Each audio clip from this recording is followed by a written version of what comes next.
Dieu me dit, va vers elle et dis, fais attention, tu vas retrouver enceinte. J'ai été la voir, j'ai dit, fais attention, tu vas retomber enceinte. Et il me dit, après quelques temps, Sylvain, merci. Ce que tu m'as dit.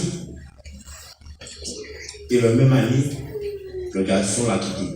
Vous voyez comment elle va avoir 2 enfants, tout seul. Mais Dieu fait toujours une révélation. Je ne sais pas quelle révélation que Dieu t'a donnée ce matin. Je ne sais pas quel avertissement que Dieu t'a donné ce matin.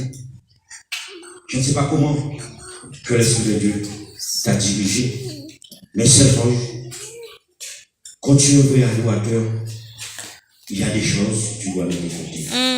Matthieu 5 et le verset 37 dit, oui, que votre parole soit oui, oui, non. Ce quoi ajoute vient du malin. La parole doit rester le vrai adorateur.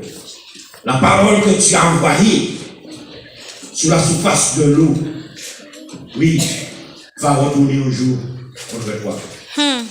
Si la parole que tu as envoyée sur la surface de l'eau, c'est une parole qui fait grandir, qui bénit, qui enrichit, partout où tu passeras, cette parole-là viendra vers toi. Tu descends en Haïti, tu ne connais pas personne. Mais tu vas sentir quelqu'un qui vient te coucher. Bonjour madame, comment ça va? Mais qu'est-ce que je te dis?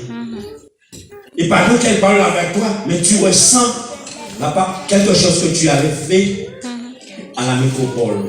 C'est pour vous ce que tu avais semé. Il veut te rejoindre. Parce que tu avais semé quelque chose de positif. Mes frères adorateurs, c'est la parole de Dieu.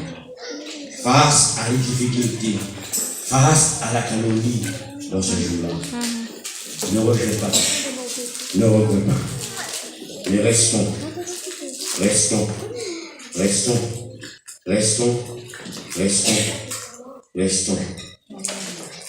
Jésus avait dit une parole en Jean 8 et verset 12. Il dit, Jésus parle de nouveau, dit, je suis la lumière du monde. Celui qui me suit ne marchera pas dans le ténèbres. Un vrai adorateur, quelles qu'en fait les difficultés, il suit son maître.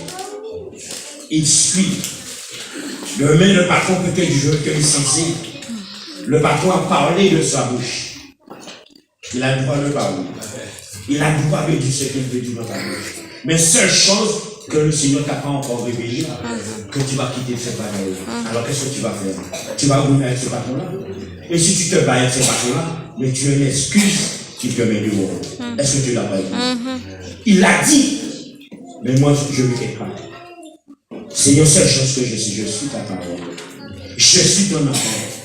Et tu as dit, l'homme quittera son père ou sa mère, s'attachera à sa femme, les deux feront seuls. Mais tu as dit aussi, il faut que je travaille pour donner à manger à ma famille. Comment je peux donner à manger à ma famille, Seigneur? Seule chose, je laisse cette parole à côté, Seigneur, et tu parles. Avant même de rentrer chez toi, tu ne vois personne. Ton patron te dit, tu sais, excuse-moi, je me suis trompé. Mais ce n'était pas toi, c'est l'autre que je voulais chasser. Tu vois? Parce que Dieu a le pouvoir de changer le temps et les circonstances. Amen, amen. Je vous donne ce témoignage-là parce que je prends la parole de Dieu en témoin. Tout ce que Dieu me dit, il sort là, il y a une réalité. J'ai travaillé, je suis fonctionnaire territorial. Pareil dans le ministère. Je vais rencontrer le Seigneur. Zélé en foi. J'étais dans un jeûne. Le chef, il me dit telle chose. Je dis, madame, je ne peux pas faire ça et je vais faire ça pour le Seigneur. Il veut refuser. Tout. Je dis, madame, laisse-moi vous dire. Garde le travail, moi je parle. Mais je suis le Dieu qui m'a appelé à son pouvoir, il est capable de me bénir. Monsieur, j'aime bien, comment tu vas faire? Mais si tu parles, on va pas te donner, et comment ça s'appelle encore? Assez dire des trucs comme. Et quand tu sors du travail, et le truc te paye. Oui, les deuxièmes métiers. Il dit, il n'y a pas de problème, Dieu est plus fort. Il vous court derrière moi. Il revient, il dit, monsieur, qu'est-ce que tu veux? Il dit, ça me ok. Donne-moi le temps. Monsieur, prenez seul. Prenez le paquet. Et quand je vois une boîte, et là, j'ai été devant le trône de Dieu. À rester, à glorifier Dieu. Parce que Dieu voulait voir quelque chose pour moi. Moi qui ai appelé Dieu, j'ai plein de cœur. Pendant 20 ans, dans l'alcool et dans la drogue, vous voyez tout, mais Dieu voulait voir la preuve. Aujourd'hui, tu n'es plus esclave de la drogue, de l'alcool, tu es esclave de moi, mais je ne vois tes livres. Je dis, dame, non, je refuse. Et là, cette dame-là est venue me chercher. Et aujourd'hui, je ne travaille plus pour l'éducation nationale parce que je demande au Seigneur, pour mon travail, donne-moi ton travail. Et le Seigneur a fait un changement avec moi. Amen. Il m'a fait ici. Il peut travailler pour ça. Amen. Amen. Mon frère, je ne sais pas quelle parole ma soeur que tu as reçue ce matin. Prends la gloire de Dieu. Ne laisse pas la chair te tourner. Ne laisse pas la chair voler. Mais il y a un combat. Un vrai adorateur, ce sont des hommes et des femmes qui combattent. Qui n'ont pas peur de ce combat. Il n'y a pas peur de se lever. Si tu te levais à 10h du soir pour prier, ce sera le toi à minuit. Si tu te lèves à minuit, ce sera le toi à 10h du matin. Si tu te lèves à 10h du matin, ce sera le toi à 4h. Si tu te lèves à 4h, le toi à 5h. Pourquoi? Ces heures-là, ce sont les heures clés. Pourquoi? Ton esprit n'est pas en contact avec la chair. Tu es agent et spirituel, je crois.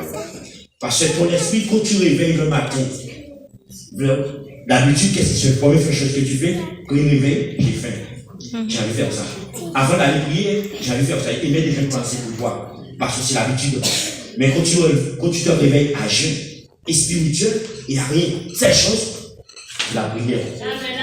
Et tu mets ces prières-là en haut, aucun obstacle ne peut se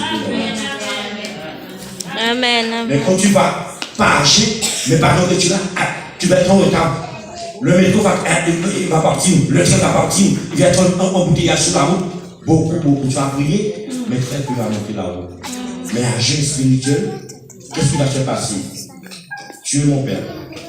Je viens, j'ai faim, qu'est-ce que tu vas faire? Qu'est-ce que tu vas faire? Tu vas te donner ce que tu vas. Tu vas me donner à manger. Mais voilà. Quand tu vas devant le trône à jeûne, le Seigneur va rappeler ton parti à vie. Il va donner la nourriture solide. Sa nourriture solide. L'église, que Dieu nous bénisse ce matin. Amen. Que Dieu nous fortifie ce matin. Lève-nous, prions pour cette parole-là. Et le bien-aimé, mettez-vous le beau et en va nous génie même pour cette couple-là. Pour que Dieu forme l'aide, donner beaucoup de bénédictions au nom de Jésus-Christ. Prions. Seigneur, merci pour ta parole. Merci. Ta parole est grande, ta parole est forte, ta parole est puissante.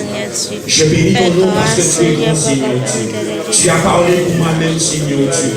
Tu as parlé pour mon âme, tu as parlé pour mon esprit, tu as parlé pour tout ce que je peux, Seigneur Dieu. Et je bénis ton nom aussi, Seigneur Dieu, pour cette jeune couple, Seigneur Dieu. Que ton nom soit avec eux, que ton esprit soit avec eux, que ta bénédiction soit avec eux, que ta protection soit avec eux.